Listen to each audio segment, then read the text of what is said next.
आज नीमा की women's forum की तरफ से मीटिंग ऑर्गेनाइज है, तो उसमें मैं लैप्रोस्कोपिक सर्जरी फॉर एंडोमेट्रोसिस के बारे में बात करने के लिए आया हूँ।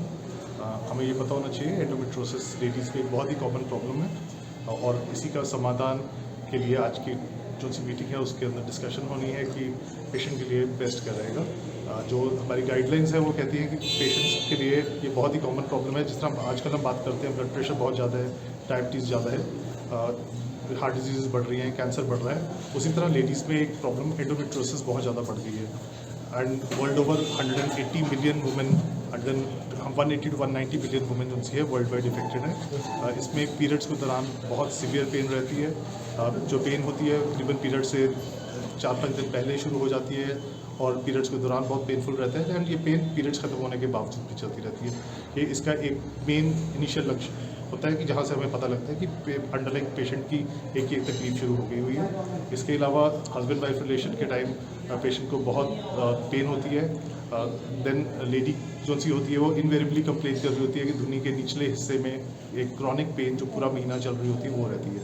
सो ये आमतौर पे कॉमन प्रेजेंटेशंस होती हैं जिसके साथ जो फीमेल होती है वो डॉक्टर के पास प्रेजेंट करती है। लेडीज़ जो प्रेगनेंसी के लिए या बेबी प्लानिंग के लिए ट्राई कर रहे होते हैं, 50% पेशेंट्स जो उनसे होते हैं वो एंडोमेट्रोसिस की इस तरह उसके शिकार हुए होते हैं। और चावला नर्सिंग होम में जलंधर में हम एक जो स्पेशल एंडोमेट्रोसिस क्लिनिक बहुत देर से रन कर रहे हैं। ये पंजाब की एक एक्सक्लूसिव एंडोमेट्रोसिस क्लिनिक है। यहाँ पे जो पेशेंट्स इससे सफ़र कर रहे होते हैं उनके लिए medical management and surgical management के अलावा पेशेंट को साइकोलॉजिकल सपोर्ट, डाइटरी गाइडलाइंस सारी की सारी दी जाती है कि लेडी की क्वालिटी ऑफ लाइफ बेटर की जा सके। सर, लोग आजकल जो लेडीज से कई चीज़ें छुपाने लग जाती है बीमारियों को, उसके बारे में क्या बेनिफिट? देखो, कोई भी अगर किसी को तकलीफ रहती है तो first and foremost thing whether वो मेल पेशेंट है या फीमेल है, invariably you have to open up and talk about it. आप अपनी फैमिली से बात करें, अपने डॉक्टर से बात करें कि कोई भी तकलीफ है उसका जल्दी से जल्दी हल निकाला जा सके। मैं doctor Anupama Chopra Chawla nursing home से, और आज हमने नीमा के साथ जो ऑर्गेनाइज किया था CMP, उसमें हमने टॉपिक डिस्कस किया मेल इनफर्टिलिटी। और मेल इनफर्टिलिटी की बहुत सारी न्यूअर चीज़ें हैं, जैसे मेडिकल ट्रीटमेंट जो कि लोगों को नहीं पता। उनको लगता है कि स्पर्म काउंट अगर नहीं है तो प्रेगनेंसी नहीं हो सकती। तो वो हमने आज डिस्कस किया कि हम कैसे इन पेशेंट्स को हेल्प कर सकते हैं विद मेडिसिन, और कहाँ कहाँ पे सर्जरी इंडिकेटेड है, बट हम हर एक केस में हम इन पेशेंट्स को इन्हीं का एक बच्चा दे सकते हैं। सो ये आज हमने टॉपिक यहाँ पे डिस्कस किया है और बहुत ही इंटरेक्टिव सेशन रहा है। प्रेसिडेंट नीमा वुमेंस फोरम जलंधर।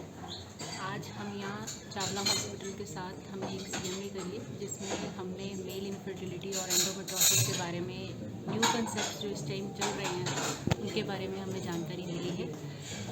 इन न्यू कंसेप्ट से हमें ये पता चलता है कि अगर किसी में कोई भी प्रॉब्लम है मेल इनफर्टिलिटी या एंडोमेट्रोसिस है तो हम उनको बायोलॉजिकल पेरेंट बना सकते हैं विद द सम ट्रीटमेंट्स और न्यूअर मेथड्स लाइक ICSI, और मेल्स को मेडिसिन दे के हम स्पर्म्स को भी इंक्रीज़ कर सकते हैं, जिससे उनके बायोलॉजिकल पेरेंट बनने के चांसेस बढ़ जाते हैं।